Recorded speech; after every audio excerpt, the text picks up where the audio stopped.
그런 큰 회사 말고는 바이오는 좀 어렵다고 봐야 돼요? 아니면 그래도 좀 기대해 볼 수 있는 기술력이 있다라고 봐야 되는 건가요? 제가 오늘 나온 이유 중에 네. 이제 가장 큰 부분인데 네. 이제 뭐 삼성바이오로직스, 셀트리온이 이제 바이오 쪽에서는 가장 이제 대장주라고 보고 있지만 최근 4월 달에 이제 코스피 200 헬스케어 지수랑 네. 코스닥 150 헬스케어 지수가 굉장히 큰 폭으로 상승을 했어요. 코스피 200 헬스케어 지수는 지금 연초 대비했을 때 한 5.7%, 그리고 3월 말 감사보고서 이슈가 끝난 4월 초 대비했을 때는 지금 12.5% 올랐고요. 네. 그리고 코스닥 150 헬스케어 지수 같은 경우 연초 대비했을 때 지금 25.7%나 올랐었습니다. 최대치가. 그리고 3월 감사보고서 이슈가 끝나고 나서부터는 4월 한 13일까지 이제 한 16.9% 정도 굉장히 단기적인 큰 상승을 보여줬거든요. 이제 여기서 보였던 이 상승의 이유는 국내 바이오텍의 임상 성과 때문에 그렇습니다. 이제 많은 분들이 미국 암학회라고 하는 AACR 학회 모멘텀이나 또 최근에 서정진 회장 복귀로 인해서 바이오센티가 뭐 돌아선 것이 아니냐고 보시지만 실질적으로 지금 알테오젠과 하놀바이오파마 같은 기업들이 현재 임상 3상에서 좀 긍정적인 결과를 얻었고 또 파트너사로부터 마일스톤을 지속적으로 유입받는 등 좀 연속적인 결과들이 3, 4월에 있었어요. 그래서 가장 대표적으로는 이제 3월 6일 날 하놀바이오파마가 이제 아까 말씀드렸던 자가면역 질환 치료제에서 임상 3상을 성공하면서 이제 30조에서 40조 정도 되는 이 시장에서 어느 정도 우위를 차지할 수 있을 것인가에 대한 부분들이 좀 긍정적으로 보여지고 있고, 또 하놀바이오파마가 기술 이전한 그 미국의 나스닥 상장된 이제 이뮤노반트라고 하는 회사가 있습니다. 그 회사 같은 경우에도 지금 목표 주가가 2배 이상 올라갈 거라는 이런 보고서들이 현재 미국에서도 나오고 있는 상황이고 굉장히 좀 긍정적인 부분입니다. 그리고 이제 4월 3일 날 알테오젠이라고 하는 기업이 지금 비공개 계약 상태이긴 하지만 전 세계에서 작년에 이제 두 번째로 휴미라 다음으로 잘 팔렸던 기적의 항암제라고 불리는 이 키투르다라는 제품의 제형 변경을 하고 있는 걸로 보고 있어요.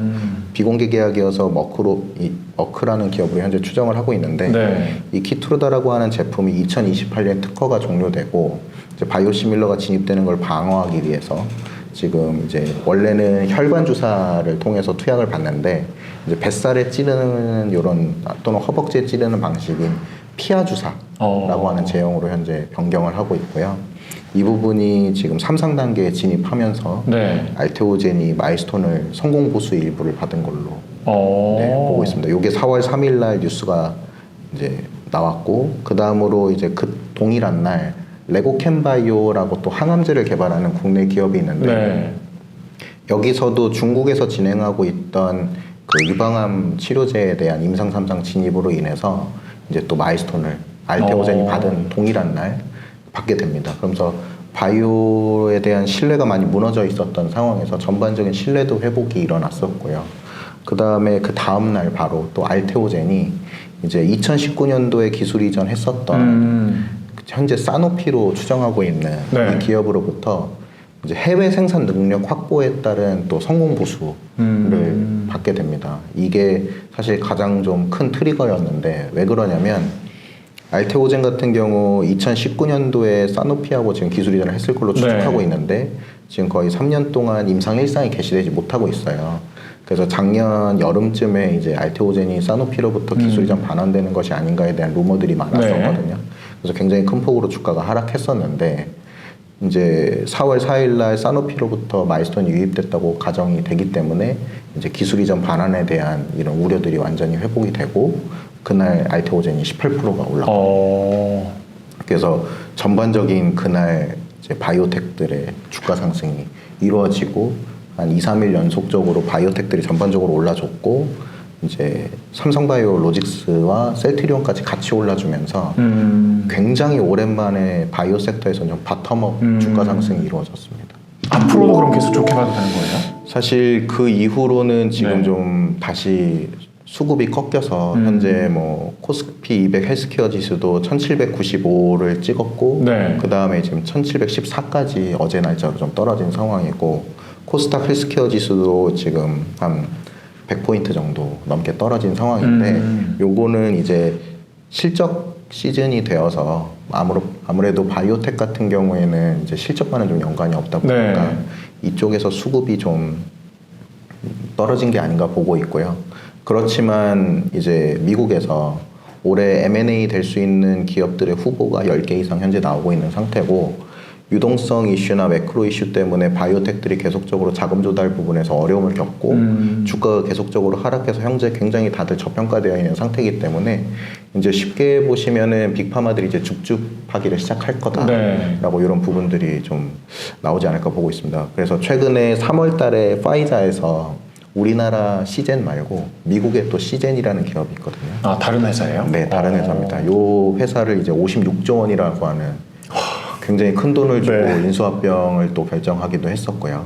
그리고 최근에 이제 머크, 아까 키투르다 네. 판매하고 있는 그 머크에서도 이제 프로메테우스라고 하는 기업을 약 14조 원 정도 수준의 이제 4월 초에 인수하기도 했었습니다. 그리고 또 바로 그 다음날 GSK에서 네. 이제 벨루스라고 하는 기업을 또 조단위로 인수합병 결정을 하면서 그래도 지금 이틀 연속 빅파마에서 인수합병 결정이 이루어지면서 실제로 바이오가 바닥이구나라는 시그널을 주고 있는 게 아닌가 이렇게 일단 보고 있습니다.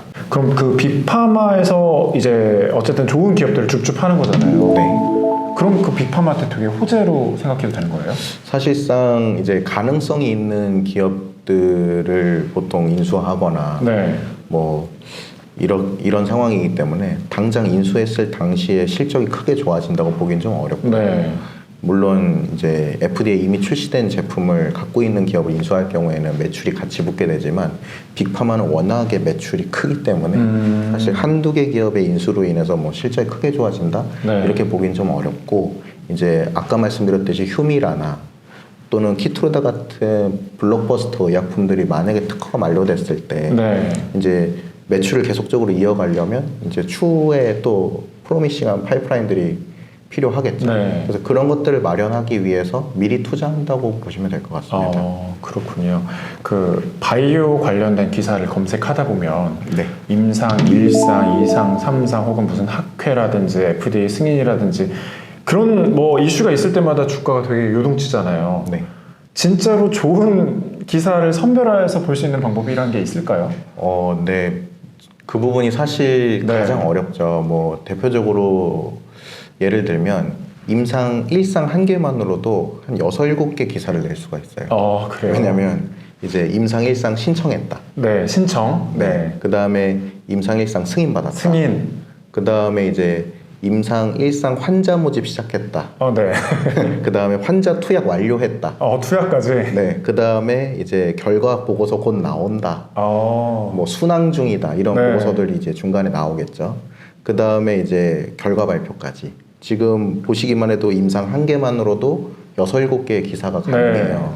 이게 2상, 3상까지도 나오고 지금 국내에 상장된 뭐 회사 수도 어마어마하기 때문에 사실 여기서 의미 있는 기사들을 이제 소팅하시기는 좀 어렵고, 그래서 저는 일단 어떤 좋은 바이오 기업을 보실 때 유효성 결과 요것들이 가장 좀 중요할 거라고 보고 있고요. 그리고 그 유효성 결과가 개인들이 좀 이게 진짜 좋은 약물인지 아닌지 판단하시기 좀 어렵기 때문에 이제 저희 같은 애널리스트의 분석 보고서를 좀 활용하시면 가장 좋지 않을까 보고 있고, 이제 임상 결과가 나왔음에도 불구하고 어떤 분석 보고서나 이런 것들이 나오지 않으면 조금 의심은 해보실 수 있다.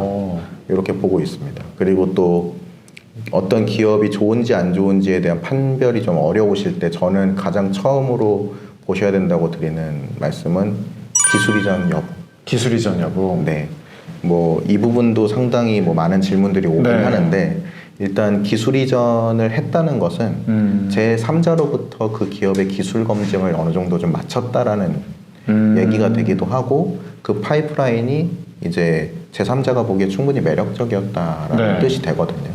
그래서 많은 기업들이 기술 이전을 목표로 하고 있고 빠르게 현금 흐름을 좀 일으키면서 아까 말씀드렸던 그런 성공 부수들을 좀 받고, 왜냐면 신약을 개발하기까지는 굉장히 오랜 시간이 걸리기 때문에 최대한 이제 본인들의 파이프라인을 기술 이전하면서 현금을 계속적으로 만들어내야 되거든요.